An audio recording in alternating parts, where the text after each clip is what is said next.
Bueno, en esta tarde quiero seguir hablando acerca de, recuerde que estamos hablando de una serie, Berenice, gracias por venir, estamos hablando de una serie acerca de la necesidad que todo creyente tiene de que su alma sea transformada. Digo conmigo, mi alma tiene que ser transformada. Si hacemos un pequeño rastreo, como lo hemos venido haciendo en estos 2 jueves que hemos hablado acerca de eso, si hacemos un pequeño rastreo, usted se va a dar cuenta que en el libro de Génesis capítulo 3 es un pasaje que la mayoría de nosotros ya sabemos y entendemos. Sabemos lo que pasó en el huerto del Edén, que el hombre murió espiritualmente. La palabra morir, lo repito porque es importante que logremos entenderlo y aplicarlo a nuestras vidas. Recuerda que la muerte a la cual Dios se refería, que Adán y Eva iban a tener, es una muerte que significa separación. Cuando Adán y Eva probaron de ese fruto que Dios había prohibido, del fruto del árbol del conocimiento, del bien y del mal, la Biblia dice que murieron espiritualmente. ¿Cómo podemos recalcar que murieron o respaldar que ellos murieron espiritualmente? Bueno, la Biblia dice, Eric, que cuando ellos pecaron, tuvieron un diálogo con Dios, Dios los sacó del huerto del Edén, ¿sí? Los separó, los apartó. De donde Dios platicaba con ellos de forma natural, fueron sacados del huerto del Edén. Entonces, haciendo un pequeño rastreo, repito, cada uno de nosotros como seres humanos que nacimos en este mundo, nacimos con una característica. La característica es con muerte espiritual. Estamos vivos a través de la vida física, tenemos una vida también en el alma, pero espiritualmente nuestro espíritu estaba muerto. Por eso, Efesios capítulo 2, versículo 1 y 2 dice que tú y yo en otros tiempos estábamos muertos en nuestros delitos y pecados. ¿A qué muerte se refiere, Edith? Se refiere a la muerte espiritual. Se refiere a que sin Cristo o con nuestra antigua naturaleza, sin vida en nuestro espíritu, no podíamos tener una plena comunión con Cristo o con Dios, porque el hombre, por más que se quería esforzar, no tenía los recursos, no tenía la facultad de poderse llegar a Dios libremente, porque había un obstáculo. Ese obstáculo se llamaba pecado. Ahora, cuando nosotros nacimos de nuevo, Guille, la Biblia dice que nacimos de nuevo en nuestro espíritu. Nuestro cuerpo no sufrió ninguna transformación.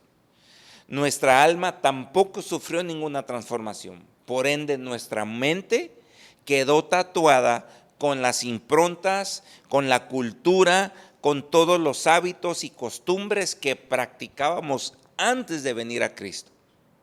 Por eso el título de esta serie es La necesidad de que nuestra alma, Jesús, sea transformada. Porque ciertamente nosotros como hijos de Dios hemos entendido a través de la palabra que el nuevo nacimiento en el Espíritu fue un suceso, ¿sí? Un suceso. Sucedió una vez y para siempre. Nacimos de nuevo, nacimos del Espíritu, de acuerdo a Juan capítulo 1, versículo 12, que dice que todo aquel que le ha recibido a él ha sido hecho hijo de Dios. Aquellos que no somos engendrados ni de carne ni de voluntad de varón, sino somos engendrados del Espíritu de Dios. Por eso, cuando recibimos el regalo de vida que Dios nos otorga a través de Cristo, nacimos de nuevo. Fue lo que Jesús le explicó en Juan capítulo 3 a Nicodemo, la necesidad de nacer de nuevo. Jesús le dijo a Nicodemo, tienes que nacer del agua y del Espíritu. Por el tiempo, ¿no? Pero si usted analiza y hace un pequeño estudio, cada vez, Guille, que en la palabra, en la Biblia, encontramos la palabra agua en la Biblia es un sinónimo de la palabra. Por eso Jesús dijo, tienes que nacer del agua y del Espíritu. En el Espíritu, Eric, fue un suceso. Dios nos dio la vida sin que el hombre hiciera nada. Pero nacer del agua, Berenice, requiere que cada uno de nosotros seamos personas que somos expuestos a la palabra, que leemos la palabra para que nuestra mente, Jesús, pueda ser transformada. Hay un dicho que a veces se toma como un eslogan: cambia tu manera de pensar y cambiará tu manera de vivir. Y suena muy chido, suena muy suave, y es una verdad, pero es una verdad a medias, porque para que esto sea una verdad completa, no solamente tenemos que cambiar nuestra manera de pensar, sino que tenemos que arrepentirnos. ¿Mande? En el banner, ¿verdad? Sino que tenemos que arrepentirnos. Cuando yo cambio mi manera de pensar, Eric, ese cambio, esa transformación genera en mí una forma de vida diferente. Si yo puedo cambiar mi manera de pensar y provocar un cambio a través del entendimiento, entonces sí, cambio mi manera de pensar para poder cambiar mi manera de vivir. Porque no es una frase, es una realidad. Por eso hay una necesidad de que nuestra alma sea transformada. ¿Qué es el alma? Lo miramos un poquito la semana pasada. ¿Qué es el alma? El alma es el asiento, es la silla, es la antesala. El alma es el asiento de nuestras emociones. Y en el alma se encuentran los pensamientos, los sentimientos y la voluntad. Por poner tres, hay muchos más, pero los más comunes y con los que más batallamos es con los pensamientos, los sentimientos y la voluntad. Porque en pocas palabras, el alma es nuestro propio yo. ¿Sí? Ahí está la identidad que el hombre desarrolla. El alma es nuestro propio yo. Entonces, vamos a poner un ejemplo. Los animales no tienen alma. ¿Sí? Los ángeles no tienen alma. Nosotros somos las únicas personas creadas a la imagen y semejanza de Dios. Espíritu, alma y cuerpo. Somos personas tripartitas. Tenemos un espíritu ahora que ha sido vivificado en Cristo. Tenemos un alma que es nuestro yo. Y tenemos un cuerpo donde se manifiesta ya sea tu vida en el yo o tu vida en el espíritu. Por eso, Eric, si no renovamos o transformamos nuestra mente, va a ser muy fácil días reaccionar en la carne, en nuestra alma, y otros días reaccionar 100% espirituales.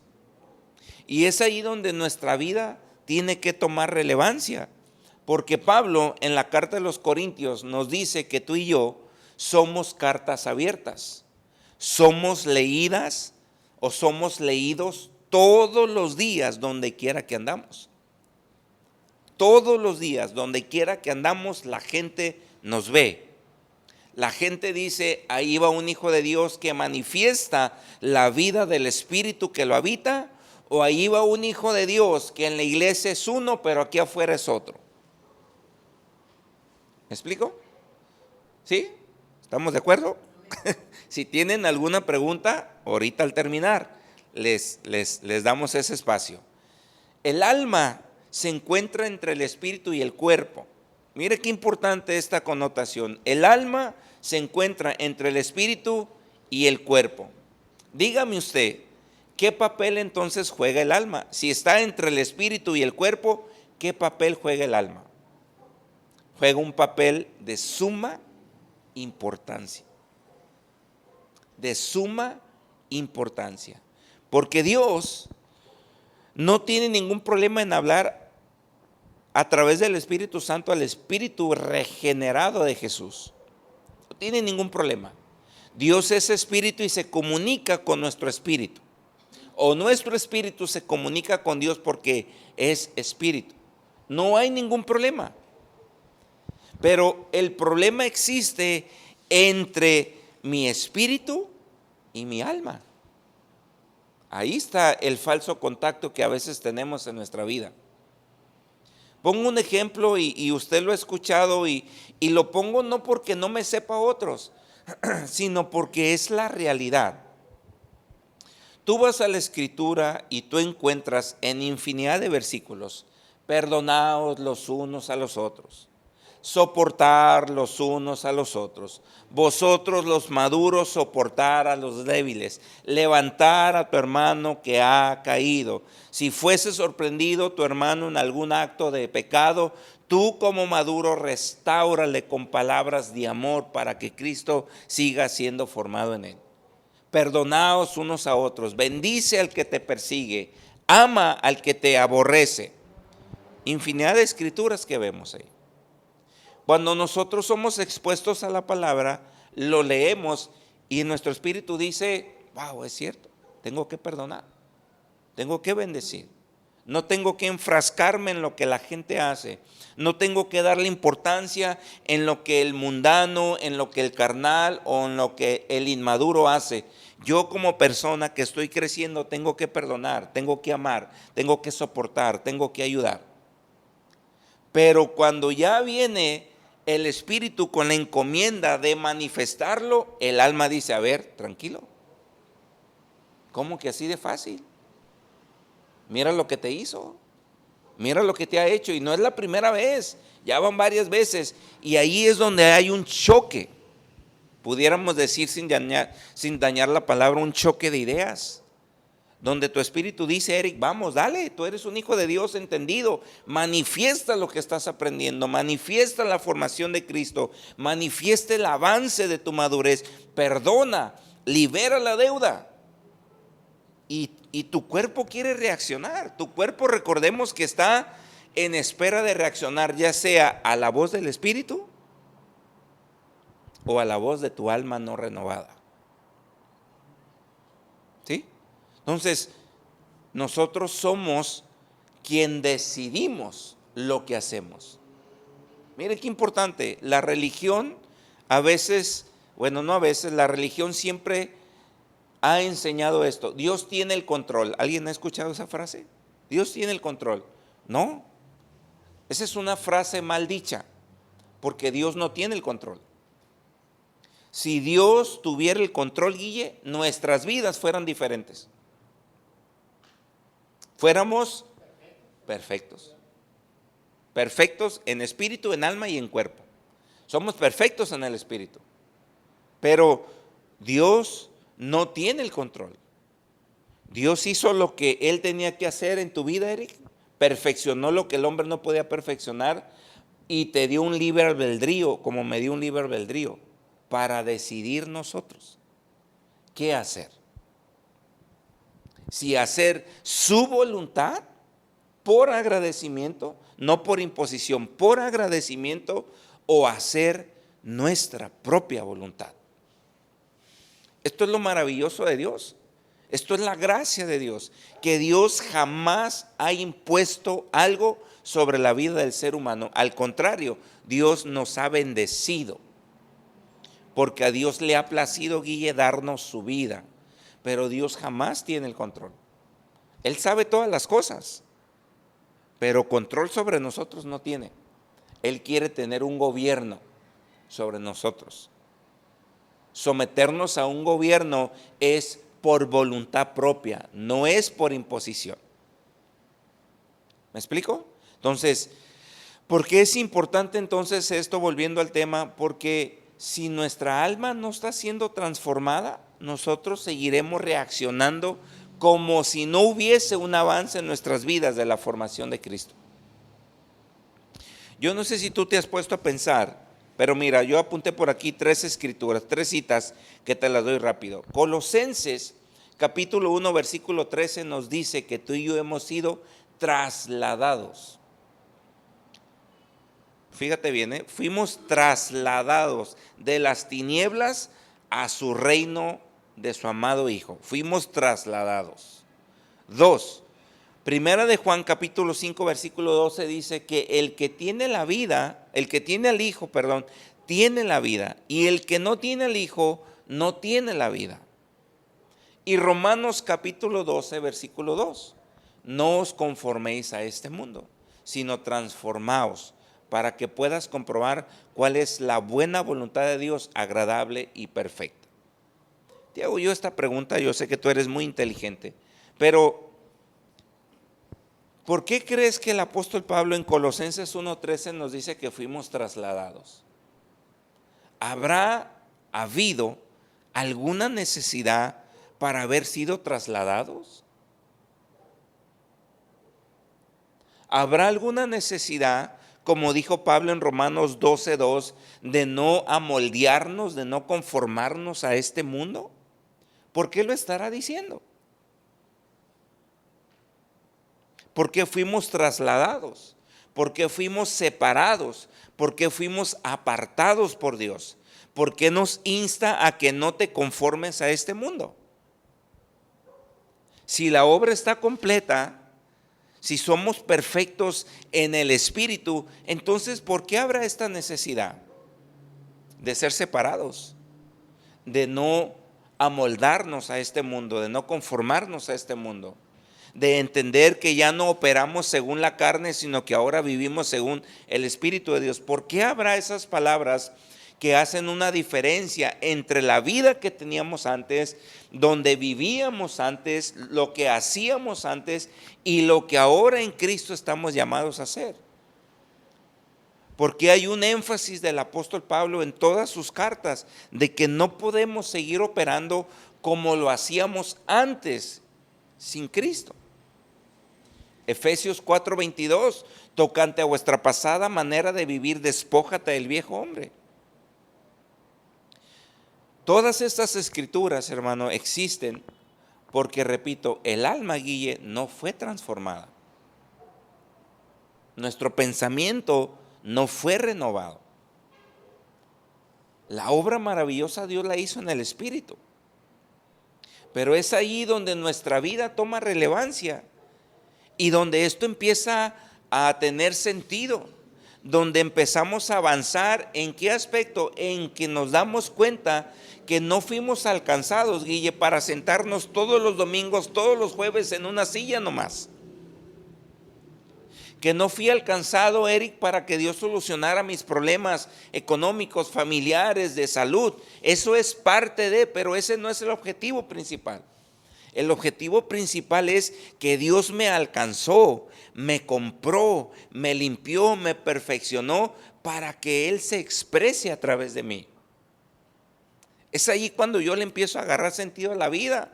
Hey, soy una persona especial, soy un ministro competente, soy una persona que manifiesto la vida de Cristo, soy una persona que ya no vivo como este mundo vive, soy una persona que tengo esperanza, soy una persona que tengo el amor de Dios en mi vida y tengo la vida de Él, que quiere ayudar a mi prójimo, que quiere ver las cosas de una forma diferente.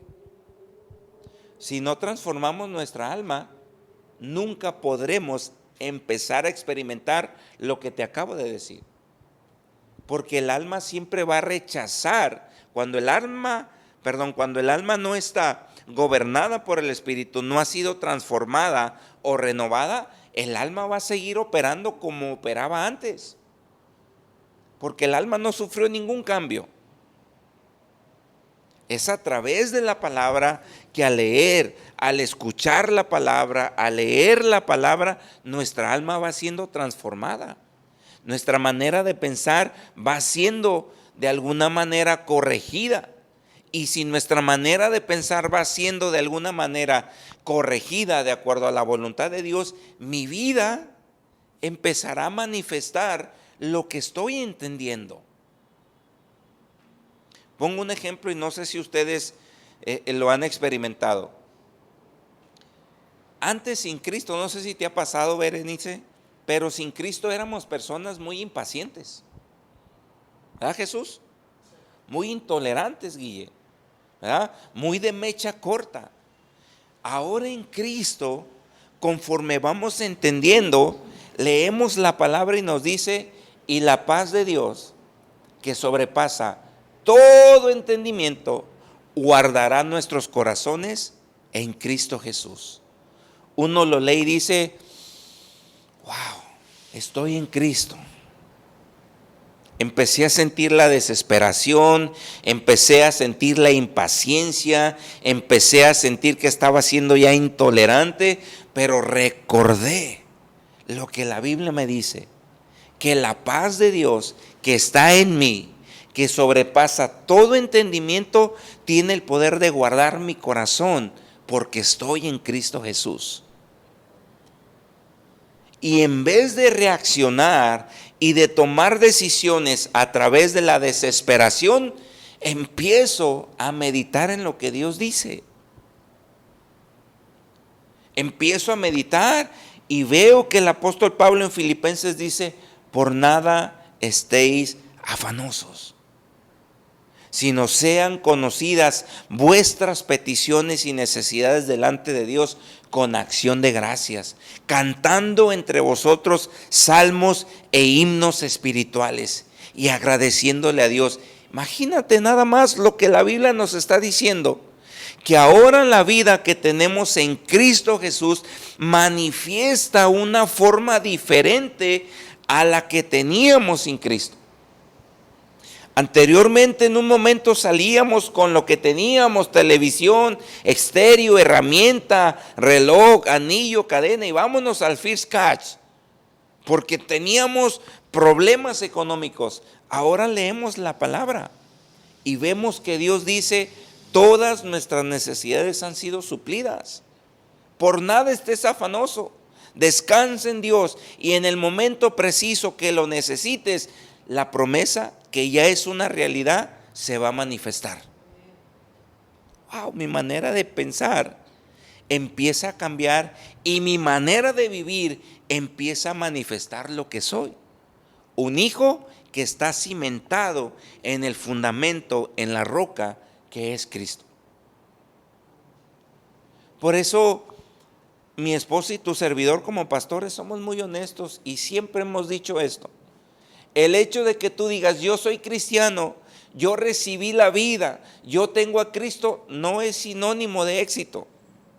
Eso no te garantiza que vas a ser más que vencedor en cualquier circunstancia que pases. Pero cuando Cristo está siendo formado en nosotros, eso sí te garantiza que vas a salir vencedor en cualquier circunstancia que pases, porque no eres tú, es Cristo a través de ti. ¿Me explico? Por eso es que mucha gente ha caído. Mira, yo apunté, lo copié esto porque me gustó mucho de un libro, pero dicen por ahí, mira, muchos creyentes, y esto me hizo mucho eco, que hasta lo posteé ahí en Face. Dice: muchos creyentes son librados de los placeres del pecado al momento de ser salvos. Sin embargo, ser libre del pecado no es suficiente. El avance espiritual consiste en ser libres de todo aquello que usurpa el lugar de Dios. Tremendo, lo vuelvo a leer. Muchos creyentes, porque es una verdad, muchos creyentes somos librados de los placeres del pecado al momento que somos salvos. Sin embargo, ser libre del pecado no es suficiente. El avance espiritual consiste en ser libres de todo lo que usurpa el lugar de Dios. El alma, que es el yo, muchas veces está usurpando el lugar de Dios. Lo que yo quiero, lo que yo deseo, lo que yo anhelo. Y es bueno tener deseos, es bueno anhelar cosas, pero lo principal, Pablo nos da el consejo y dice: anhelar primeramente hacer la voluntad de Dios. Cuando nosotros ponemos en primera instancia a hacer la voluntad de Dios, todo lo demás será consecuencia de estar haciendo la voluntad de Dios.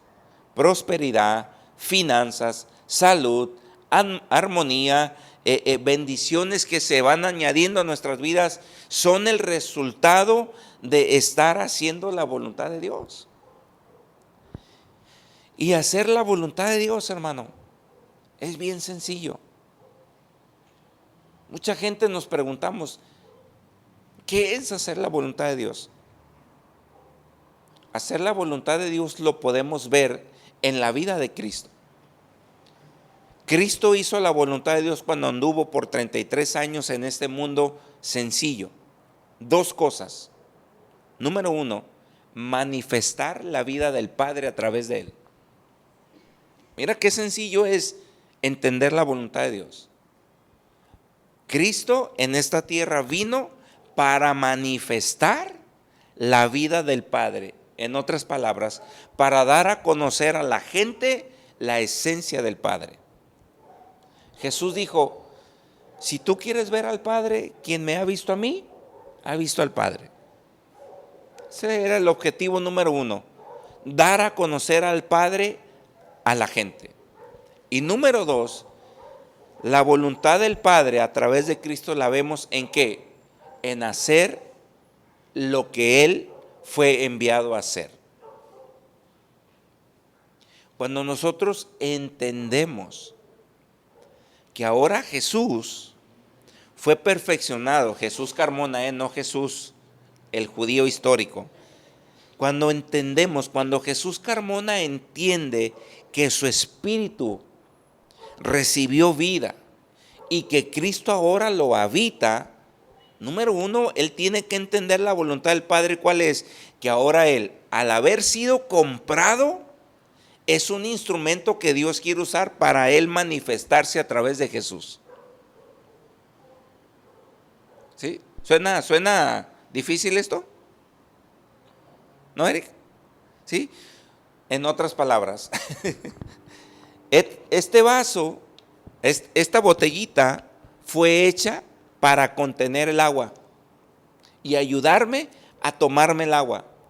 No le muerdo a la botella, no me como la botella, me tomo lo que hay dentro de la botella. Pero esta botella cumple una función. La función de que no se derrame el agua, la función de que no se ensucie el agua, y es un instrumento que transporta el líquido vital para el ser humano. Pero nosotros no compramos la botella, compramos lo que contiene la botella. ¿Sí? Nuestra vida, Eric, es igual. Nuestra vida es este vaso, este instrumento. Y Cristo es el agua. La gente no ocupa el instrumento. La gente ocupa lo que porta el instrumento. En otras palabras, cuando Guille está haciendo un trato en su trabajo, la gente está viendo o debe de ver a Cristo en Guille. ¿Cómo? ¿Me voy a transformar? ¿Me va a salir la areola y alitas? No. La gente puede ver a Cristo a través de Guille en su forma de hablar, en su trato, en cómo soluciona, en cómo no hay ningún pero, en cómo todas las cosas se dan, en cómo la bendición de Dios como ministra competente que es, le permite que las cosas salgan en orden, y cómo la gracia de Dios y el favor de Dios le dan para con el cliente, para que todo salga en regla y le otorguen su casa rápidamente o su crédito. La gente dice, te recomiendo a esa agente de ventas. No es ella, es Cristo a través de ella. Como lo hemos dicho, Eric, en su carpintería, los muebles, wow, no soy yo, es Cristo a través de mí. En los barcos pulidos, los carros, wow, qué pesado estás, Jesús. La gente te dice qué pesado estás, pero uno sabe que no soy yo, es Cristo a través de mí. Entonces, la voluntad del Padre a través de Cristo es manifestarse para darse a conocer al ser humano. Y dos, saber para qué fui enviado. Fui enviado para cumplir lo que Dios quiere que yo cumpla. ¿Qué es lo que Dios quiere hacer a través de nosotros? Que su reino avance. Que la gente pueda conocerle a Él y mucho más gente pueda venir a recibir el regalo de vida que Dios nos dio a través de Cristo. Todo eso suena bien suave y bien curada, como dicen los jóvenes. Y cuando vamos a congregaciones y nos dan un mensaje motivacional, salimos con las pilas y sí, lo voy a hacer, voy a ganarme a todo el mundo, a mi familia, a mis vecinos, a mi jefe, a todos me los voy a ganar. Pero pasa el tiempo y no hacemos nada. ¿Sabes por qué? Porque el mensaje no llegó a tu alma para empezarla a transformar. Tu mensaje llegó al alma para emocionarte, no para crear una transformación de vida. Y ese es el problema que hay con los mensajes motivacionales que se comparten en las congregaciones. Te dan una aspirina, pero no solucionan el problema. Nosotros como hijos de Dios no fuimos llamados a ser entusiasmados o emocionales o emocionarnos. No es malo las emociones, pero un mensaje motivacional o emocional no transforma vidas. Te da pilas, como el Monster, como el Red Bull, te dan alas, pero pasa el efecto y vuelves a ser la misma persona. ¿Qué pasaba a aquellos que, estoy por terminar, que participaban de retiros, de encuentros, de posencuentros, de reencuentros, de otra vez retiros? Bueno, ibas, te retirabas 3 días, venías, te querías comer al mundo, pero al cabo de las mismas actividades cotidianas se te bajaba la pila. Porque ahí se mueve pura emoción. Lo que nosotros necesitamos no es emocionarnos, sino es que Cristo sea formado en nosotros. Que nuestra alma sea alineada al gobierno de la vida que ahora tenemos. Si no, no vamos a manifestar ningún cambio. Termino con esto por si alguien tiene alguna pregunta o algún comentario. Lo hemos puesto de ejemplo muchas veces. Una vida, toda la vida de nuestros hijos, los que estamos aquí tenemos la oportunidad de ser padres o madres. La vida de nuestros hijos empezó siendo una miniaturita. Un niño que no podía valerse por sí mismo, una niña. Pero esa vida creció. Esa vida desarrolló las habilidades. Esa vida empezó a crecer a tal grado que empezó a madurar en algunas áreas y que dejó de ser dependiente y empezó a ser independiente. ¿Sí? Un cambio muy drástico así es cuando nuestros hijos dejaron de usar la zapeta. ¡Wow! Cuando pudieron valerse para comer ellos mismos.